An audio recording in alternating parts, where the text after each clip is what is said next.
ጤና ይስጥልኝ። ይህ ኢትዮ ዴስክ ሚዲያ ነው። ሰላምታችን በያላችሁበት ይድረስ እያልን በዕለቱ የተሰሙ ዋና ዋና ጉዳዮችን ወደ እናንተ ይዘን ቀርበናል።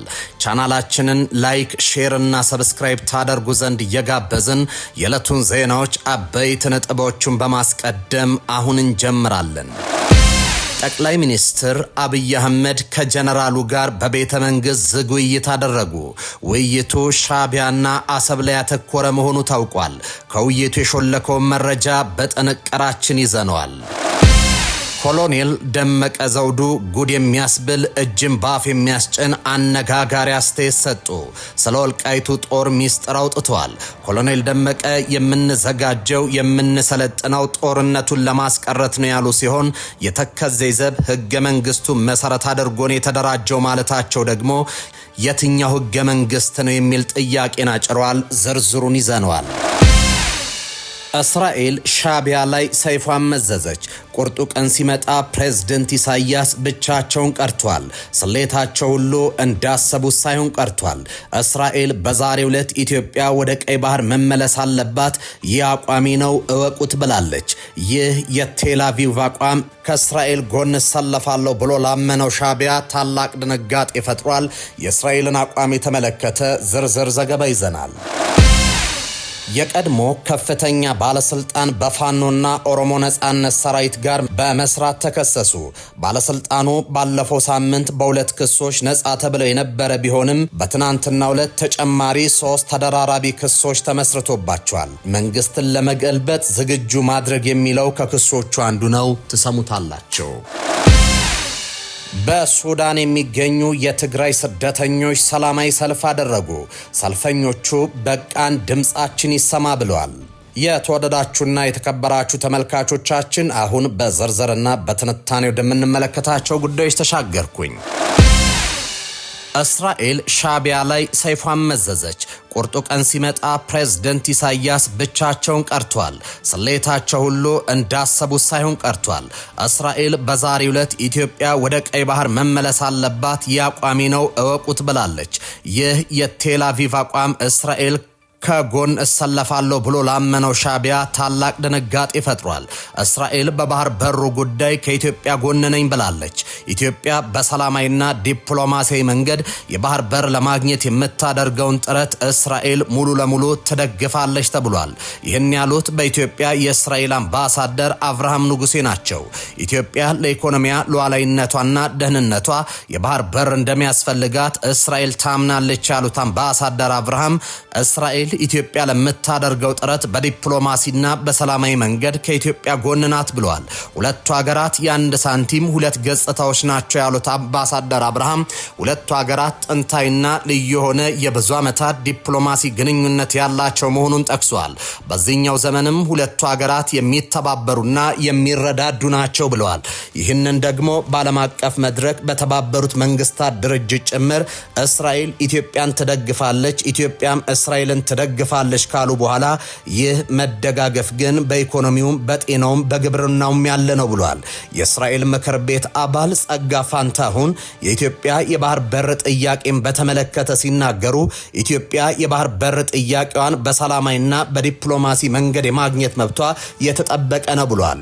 በእስራኤል የኢትዮጵያ አምባሳደር ተስፋዬ ታይ በበኩላቸው በእስራኤል በኩል ኢትዮጵያ የባህር በር የማግኘት ጥያቄዋን የመቃወም አዝማሚያ እንደሌለ አንስተዋል።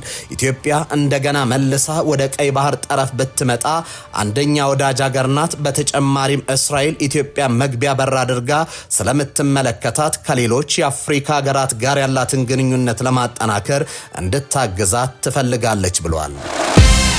ኮሎኔል ደመቀ ዘውዱ ጉድ የሚያስብል እጅን ባፍ የሚያስጭን አነጋጋሪ አስተያየት ሰጥቷል። ስለ ወልቃይቱ ጦር ሚስጥር አውጥቷል።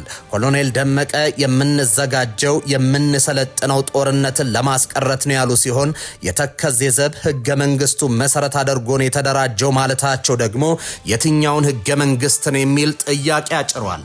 ወልቃይት ላይ ወታደራዊ ውጥረቱ ከመቼውም ጊዜ በላይ አይሏል። ህወሓት ከሰሞኑ በጠለምት በኩል ተከዜን ተሻግሯል መባሉ ደግሞ ትኩሳቱን ያባባሰ ጉዳይ ነው። ተከዜን እጠብቃለሁ በሚል እየተደራጀ ያለው የተከዜ ዘብ ታዲያ ወታደራዊ ዝግጅቱን እያጠናከረ መጥቷል። በትናንትናው ዕለትም ተጨማሪ ወታደሮችን አስመርቋል። ከዚህ የምረቃ ስነ ስርዓት በኋላ ንግግር ያደረጉት የወልቃይት ዞን ምክትል አስተዳዳሪ ኮሎኔል ደመቀ ዘውዱ ሰፊና የሚያነጋግር አስተያየት ሰጥተዋል። ኮሎኔሉ የተከዜ ዘብ በምን መሰረት ላይ እንደተደራጀ፣ ወልቃይት ለምን እየተጠቃ እንደሆነ እንዲሁም የውስጥና የውጭ ባንዳ ስላሏቸው አካላት ዝርዝር ነገር አንስተዋል። የተከዜ ዘብ የተደራጀው በስሜት ሳይሆን በስሌት በምክንያት ነው ያሉት ኮሎኔል ደመቀ ዘውዱ የተከዜ ዘብ ለማንና ለምን ዓላማ እንደሚታገል ጠንቅቆ የሚታወቅ ኃይል ነው ካሉ በኋላ የተከዜ ዘብ ህገ መንግስታዊ መዋቅርን ተከትሎ ለህዝብ ሰላምና ለሀገር ደህንነት የሚታገል ኃይል ነው ሲሉ ገልጸውታል። ቀጥለውም የውስጥና የውጭ ባንዳዎች ስላሏቸው አካላት የሚከተሉትን ብለዋል።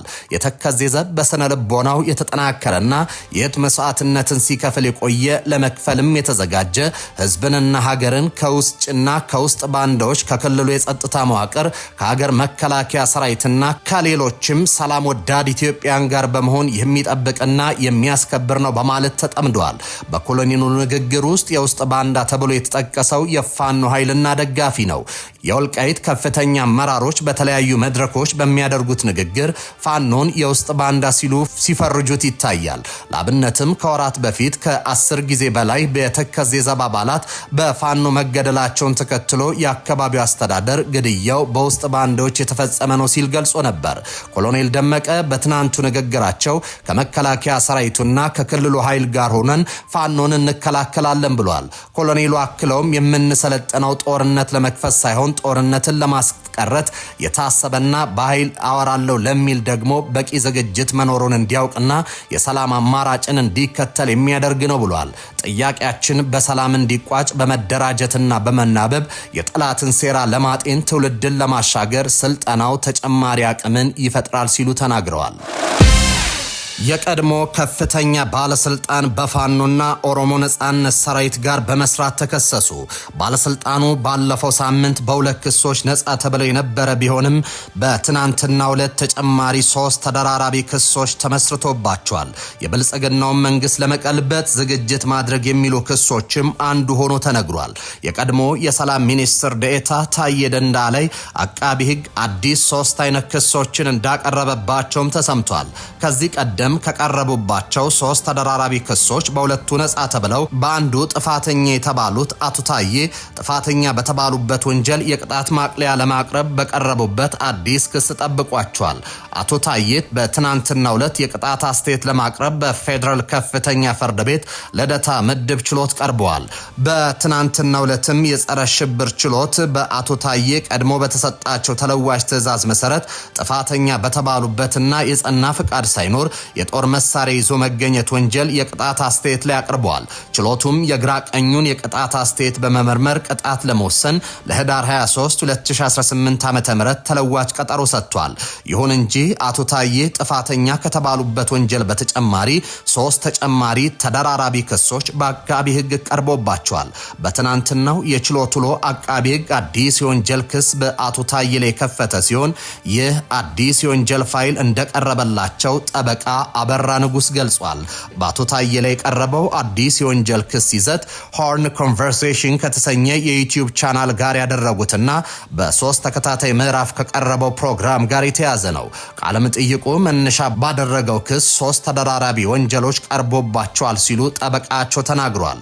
የመጀመሪያው መንግስትን በኃይል ለመጣል ግዙፍ መሰናዶ ማድረግ ሲሆን ሁለተኛው ክስ የሀገር መከላከያ ሰራዊት ላይ ሐሰተኛና አደናጋሪ ወንጀሎችን መንዛት የሚል ነው።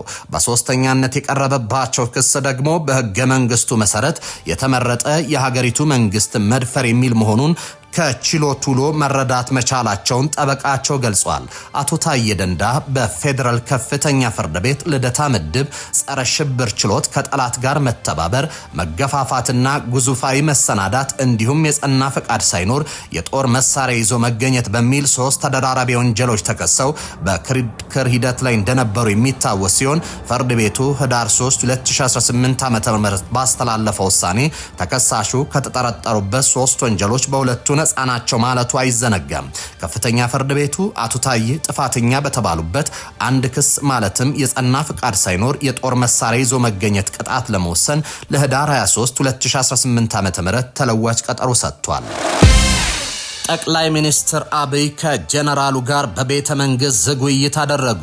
ውይይቱ ሻዕቢያና አሰብ ላይ ያተኮረ መሆኑ ታውቋል። አሜሪካ አስመራና አዲስ አበባ ወደ ጦርነት እንዳይገቡ እየተንቀሳቀሰች ነው። በዛሬው ዕለትም አንድ ጀነራሏን ወደ 4 ኪሎ ልካለች። ዛሬ ጠዋት የዩናይትድ ስቴትስ የአፍሪካ እዝ አዛዥ ጀነራል ዳግቪን አርኤም እንደርሰን ከጠቅላይ ሚኒስትር አብይ ጋር መክረዋል። ምክክሩ በቀጠናዊ የጸጥታና የበለጠ ትብብር ለማድረግ በሚቻልባቸው ጉዳዮች ላይ ውይይት የተደረገበት እንደሆነ ጠቅላይ ሚኒስትር አብይ ገልጿል። ጠቅላዩ በደፈናው በቀጠናው የጸጥታ ጉዳዮች ላይ ይበሉ እንጂ ውይይቱ በሰሞነኛ የኢትዮ ኤርትራ ውጥረት ላይ ያነጣጠረ ሊሆን እንደሚችልም ተገምቷል። ከሳምንታት በፊት ጠቅላይ ሚኒስትር አብይ አህመድ በፓርላማ በነበራቸው ቆይታ ለምዕራባውያን አገራት ከኤርትራ ጋር እንዲያደራድሯቸው መጠየቃቸው ይታወሳል። የዛሬው የአሜሪካው ጀነራል የአዲስ አበባ ጉዞም ከዚህ ጋር የተያዘ ሊሆን እንደሚችል ተገምቷል። በሱዳን ስደተኛ ካምፕ የሚገኙ ኢትዮጵያን የተቃውሞ ሰልፍ አደረጉ። በሱዳን ተንዳባ የስደተኞች ካምፕ የሚገኙ ኢትዮጵያን ስደተኞች በትናንትናው ዕለት የተቃውሞ ሰልፍ ያደረጉ ሲሆን በተቋሟቸውም የዓለም ምግብ ፕሮግራም WFP ውሳኔውን እንዲቀለብስ ጠይቋል። ድምጻችን ይሰማ፣ የስደተኛ መብት ይከበር፣ ዓለም አቀፉ ማህበረሰብ ችግራችን ይይልን የሚሉና ሌሎች መፈክሮችን ይዘው በካምፕ ውስጥ ተቃውሞ ያሰሙት እነዚህ ኢትዮጵያን WFP የሚሰጣቸውን እርዳታ በገንዘብ ከሚሆን ይልቅ በምግብ መልክ እንዲሆን አሳስበዋል። ሰልፈኞቹ እንደተናገሩት ድርጅቱ ቀደም ሲል የምግብ ሬሽን ያከፋፈላቸው የነበረ ሲሆን ከቅርብ ጊዜ ወዲህ ግን ለእያንዳንዳቸው ስደተኛ በወር 14900 የሱዳን ፓውንድ እየሰጣቸው ይገኛል። ይህ ደግሞ ወደ ዶላር ሲቀየር $4.1 መሆኑን አስታውቋል። ይህ ገንዘብ ለዕለት ፍጆታ እንኳን እንደማይሆን ገልጿል። በመሆኑም እርዳታው እንደከዚህ ቀደሙ በምግብ እንዲሆንላቸው የጠየቁት ስደተኞች በተጨማሪም ዓለም አቀፉ ማህበረሰብ የፕሪቶሪያውን ስምምነት ተፈጻሚ በማድረግ ወደ ቤታቸው እንዲመለሱ እንዲያደርግ ጥሪ አስተላልፈዋል። ተመልካቾች ለሰዓቱ የነበሩን ዜናዎችን የነበሩ በያላችሁበት ሰናይ ጊዜ